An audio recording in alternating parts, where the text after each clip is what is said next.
Alhamdulillahirobbilalamin. Puji syukur kita panjatkan kepada Allah Subhanahu Wa Taala. Selawat dan salam semoga selalu melimpahkan kepada junjungan kita Nabi besar Muhammad Sallallahu Alaihi Wasallam beserta keluarga, kerabat dan pengikutnya sampai akhir zaman. Amin ya rabbal alamin. Terima kasih kepada Bapak dan Ibu yang telah hadir dalam rangka penerimaan rapor di semester 1. Penerimaan rapor ini diminta oleh Bapak Kepala Sekolah untuk disampaikan langsung kepada Bapak dan Ibu sambil menyampaikan ada beberapa pesan dari Bapak Kepala Sekolah yang ingin disampaikan kepada Bapak Ibu melalui wali kelas. Yang pertama, ini mengenai rapor. Yang pertama ini adalah rapor kurikulum 2013 atau disebut dengan K13. Karena kita mendengar bahwa kurikulum itu ada dua, yaitu kurikulum 2013 dengan kurikulum Merdeka Belajar, yaitu KUMER, kurikulum Merdeka.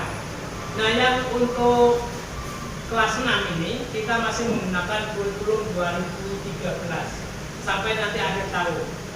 Tahun ini baru diberlakukan kurikulum Merdeka kelas 1 dan kelas 4. Ini yang pertama, informasi yang ingin disampaikan. Di kurikulum 2013 itu ada 4 penilaian. Jadi ada 4 penilaian.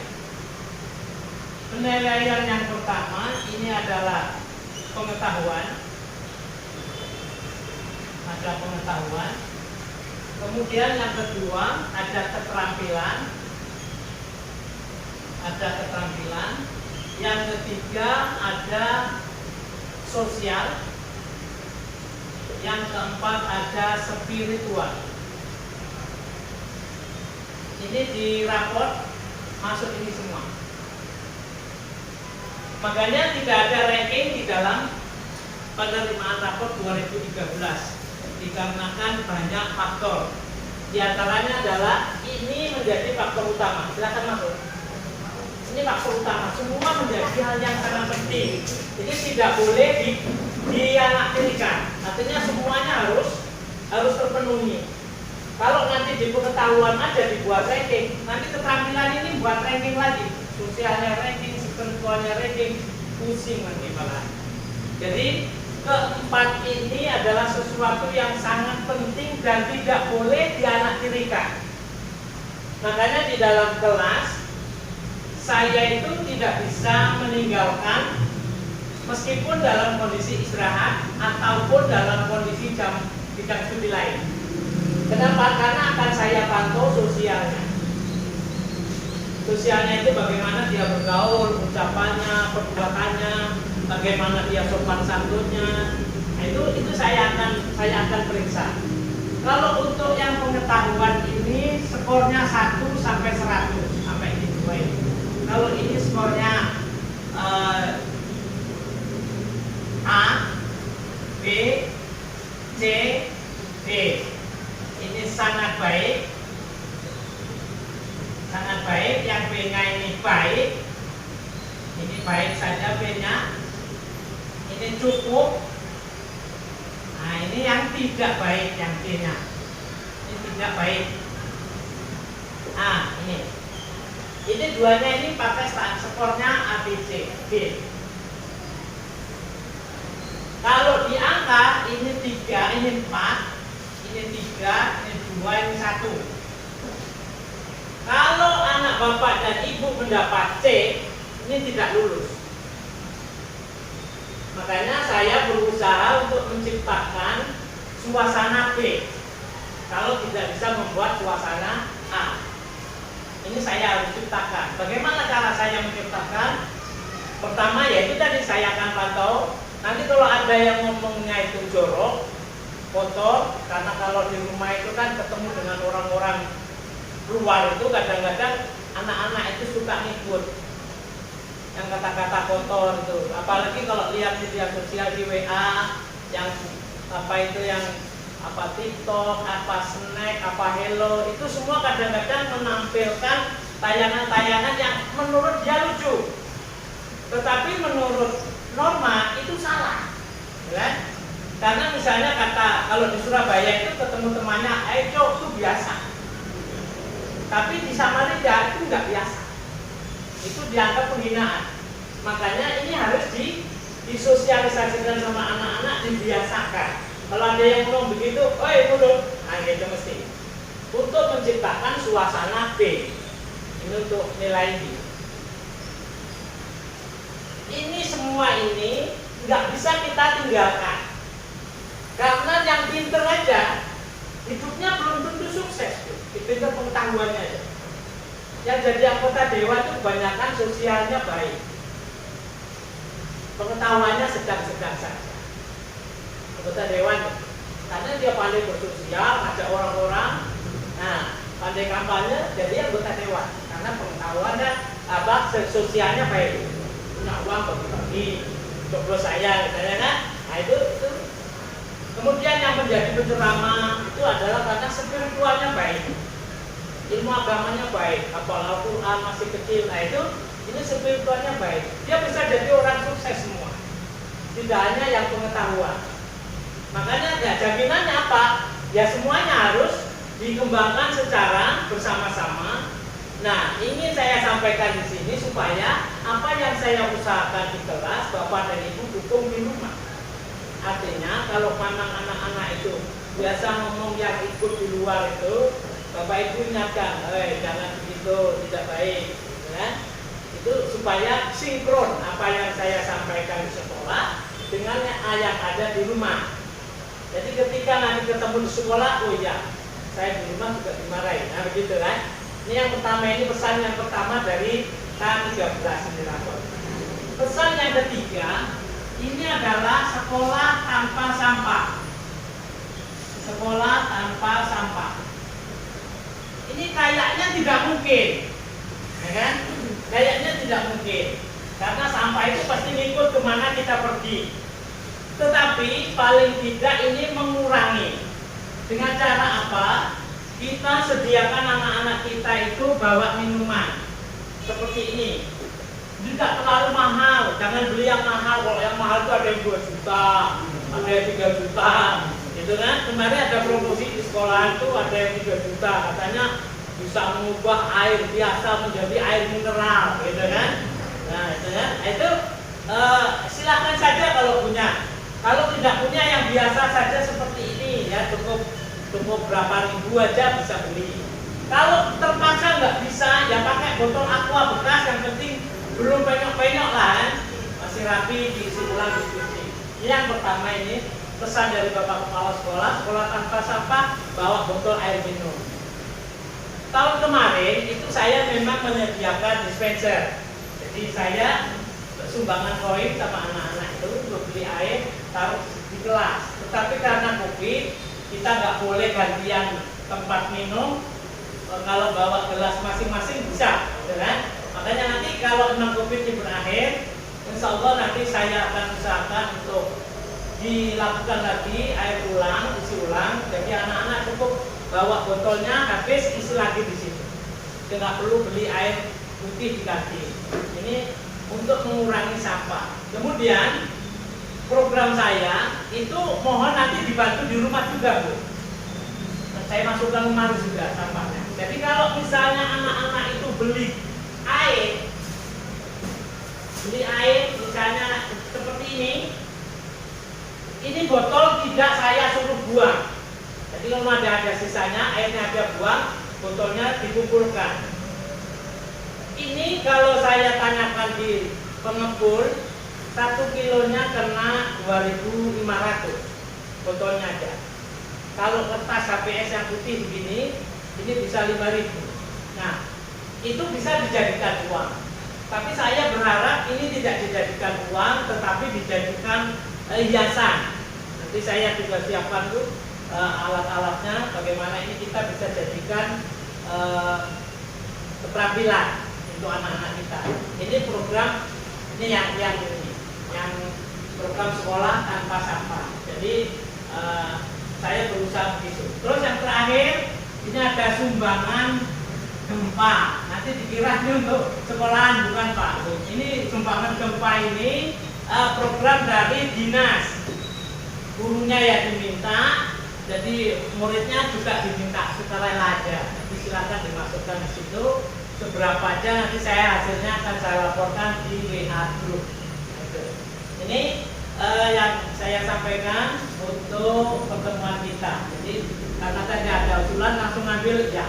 Jadi saya batasi asal 5 orang cukup. Saya akan sampaikan materi kita, terima raport ini. Nanti yang tidak hadir biar videonya saya kirimkan biar grup jadi bisa nonton apa yang saya sampaikan. Kemudian yang tidak kalah ketinggalan, ini raport hanya isinya 12 lembar. Dalamnya ini Bu, ini hanya 1, 2, 12. 1 tahun itu hanya 2 semester. Jadi saya lihat kemarin numpuk di belakang. Nah akhirnya saya susun, nanti bukanya itu langsung sekaligus gini Bu, karena ini isinya kan 3 ini. Nah 3 begini, nanti tinggal lihat begini. Nanti kembalikan lagi seperti ini. Karena kalau disusun bukaan samping kanan enggak cukup. Karena ini satu raportnya ini 1 lembar, 1 semester 3 lembar. Jadi kalau misalnya dijadikan 2, ini jadi 2 lembar begini, enggak cukup tempatnya. Nanti saya akali, jadikan satu-satu. Nanti melihatnya langsung aja ditarik pelan-pelan, nanti kembalikan pelan-pelan. Insya Allah tidak apa-apa, tidak oke. Ini untuk raport. Nanti setelah ini saya bagi dalam waktu sebulan di rumah nggak usah lama-lama, itu setor kembali karena nilai ijazah itu rekapan nilai kelas 4, 5, dan 6. Silahkan Bu. Ini nilai ijazah kok. Yang masuk ini nilai kelas 4, kelas 5, dan kelas 6. Ini jadi nilai ijazah. Makanya saya nanti mengambil lagi, saya masukkan lagi itu nilainya kelas 4 berapa gitu. Dan nanti baru dibagi 3. Jadilah itu nilai ijazah. Tambah 1 ya. Saat ini tambah ini ditambah WAT, penilaian akhir tahun. Itu ada penilaian akhir tahun. Penilaian akhir tahun ini materinya kelas 4 20%, kelas 5 30%, kelas 6 50% yang diambil. Ini untuk penilaian akhir tahun. Ini saya sampaikan supaya nanti silakan Bu, supaya nanti bisa saya dibantu di rumah untuk mensinkronkan ucapan saya dengan Bapak Ibu di rumah terhadap anak-anak kita. Jadi sehingga kita di rumah itu nyambung gitu. Oh raport itu ternyata begitu, ijazah itu begitu. Kalau dulu kan ada NEM, sekarang tidak ada. Tidak ada ujian nasionalnya, tidak ada. Hanya penilaian akhir tahun saja. Dan itu yang membuat juga sekolah masing-masing tidak dikoordinir. Artinya sekolah punya kewenangan untuk menentukan nilai anak-anak sekalian. Saya juga minta dukungannya Bapak Ibu untuk membantu di rumah mengkondisikan belajar. 2 tahun tidak belajar itu ada yang namanya loss learning, katanya Pak Menteri.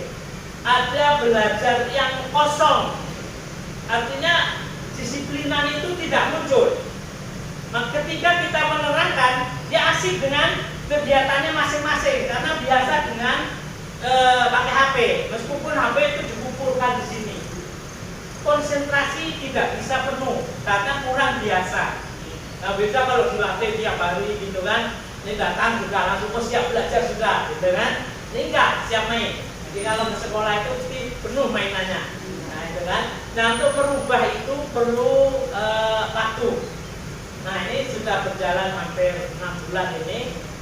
Sudah ada mulai peningkatan perubahan perilaku dari anak-anak itu. Dari yang mulai bacanya tegagap-gagap itu mulai lancar. Ini saya sampaikan supaya nanti di rumah didukung gitu ya. Boleh aja silahkan main HP, tetapi jangan lupa belajarnya. Itu maksud saya gitu. Saya memang tidak memberi PR karena PR itu selain merepotkan, yang merepotkan saya juga, merepotkan Bapak Ibu, nanti kebanyakan jadi masalah. Hanya sekali-sekali aja saya kasih tugas itu enggak tiap hari, paling seminggu cuma sekali. Itu pun hanya yang materinya sangat sulit. Kalau enggak sulit enggak. Nah, karena ini materi ulang, sebagian ulang, nanti di semester 2 mau tidak mau saya memberi PR. Ya, itu tadi seperti kemarin tidak begitu berat. Yang penting itu untuk latihan di rumah, karena kalau anak-anak itu nggak ada PR, bilangnya nggak belajar. Nah, makanya saya kasih PR itu supaya ada kegiatan belajar di rumahnya. Ya, itu yang bisa saya sampaikan. Nanti bisa untuk sumbangannya, silakan Bu, nanti bisa taruh di situ. Nanti berapa hasilnya akan saya sampaikan lewat grup di kelas. Satu lagi, kita ditanya sama kepala sekolah siapa ketua paguyuban, sekretaris, dan bendahara. Saya nanya Ibu Mama Nadia, dilempar ke Mama Fatur, dan Mama Fatur dilempar lagi ke Mama Nadia. Jadi saya bingung, ini yang benar siapa ini, ya kan? Makanya kalau memang sekarang belum bisa menentukan, nanti sambil pulang nih bisa Bapak Ibu unjungan siapa ketuanya, siapa sekretaris, dan bendahara. Tujuannya apa? Tujuannya itu nanti di kelas 6 itu ada perpisahan. Kadang-kadang Bapak kepala sekolah minta kenang-kenangan. Nah, itu perlu biaya semua. Nah, siapa ini yang koordinir? Ya kan? Tentu ada saya, kemudian dibantu oleh Bapak dan Ibu sebagai ketua paguyubannya untuk menyampaikan informasi dari sekolah bagaimana solusinya. Ya kan? Ini tidak harus sih sebenarnya, perpisahan bukan tidak harus, tetapi menjadi tradisi. Karena dulu masuk aja pamit, masa pulang nggak pamit, kan gitu. Nah, apa bentuknya kayak apa? Maka sekedar kumpul-kumpul, salaman, pulang, teater itu aja nggak masalah. Tapi kalau misalnya ada dana kan, seperti tahun kemarin itu ya sekolah diadakan, itu bagus saja sih. Ya. Silakan. Oke, silakan. Ya, bagus saja sih seperti itu ya. Selain untuk kenang-kenangan seumur hidup kita dan anak kita, kapan lagi momen seperti itu kita jadikan kenang-kenangan seumur hidup. Saya merasakan SD saya tidak pernah diperhatikan, SMP tidak pernah diperhatikan, SMA tidak pernah diperhatikan sama bapak saya. Tidak punya kenang-kenangan sama sekali. Saya ke sekolah berangkat sendiri, nanti daftar sendiri, pulang sudah ngurusi sendiri. Sampai bayar sekolah saja itu harus mencari sendiri karena orang tua tidak mampu tadi. Akhirnya saya tidak punya kenang-kenangan apapun. Orang foto kan fotonya punya dia, saya nggak dikasih. Kan fotoku kan gitu kan. Ikut gerombolan itu rombongan itu kan tidak perpisahan ikut foto, tapi saya nggak pernah dikasih. Kenapa ya nggak bisa dong ngurain foto saya kok, ya kan? Mau beli duitnya nggak ada. Ya paling nonton aja, ini ada gambar Ji, gitu aja. Oh iya, terima kasih, kayak gitu aja. Tidak ada kenang-kenangan sampai sekarang. Dan itu betapa hilang apapun yang saya lakukan, kenangan masa kecil itu hanya saya aja yang kenang. Nanti nggak bisa saya sampaikan ke anak cucu saya kalau punya anak cucu itu, ini loh bapak dulu nggak ada. Itu makanya saya berharap Bapak Ibu ya kita dukunglah yang baik dengan kemampuan yang kita punya, semampu kita, ya kan? Kalau misalnya bisa dicicil dari sekarang, ya nabung lah, nggak apa-apa. Sampai saya bilang sama anak-anak, coba kalian pelihara ayam, beli di pasar malam itu 5 ekor aja. 5 ekor itu kamu pelihara dalam waktu 6 bulan, itu sudah 1 ekornya 150.000. Kalau 5 ekor cukup tuh bayar perpisahan, saya bilang gitu. Kamu sendiri yang usaha. Cuma 5 ekor tuh 10, 50.000. Ya kan? Pasar malam tuh banyak orang jual ayam. Pelihara sendiri. Sampai begitu. Untuk apa ya? Saya ingin punya visi yang sama untuk diri kita sendiri. Ya, untuk diri kita sendiri. Ya, itu saja Pak Ibu. Terima kasih. Nanti saya akan panggil siapa yang duluan. Tadi kasihan sudah lama ada yang menunggu.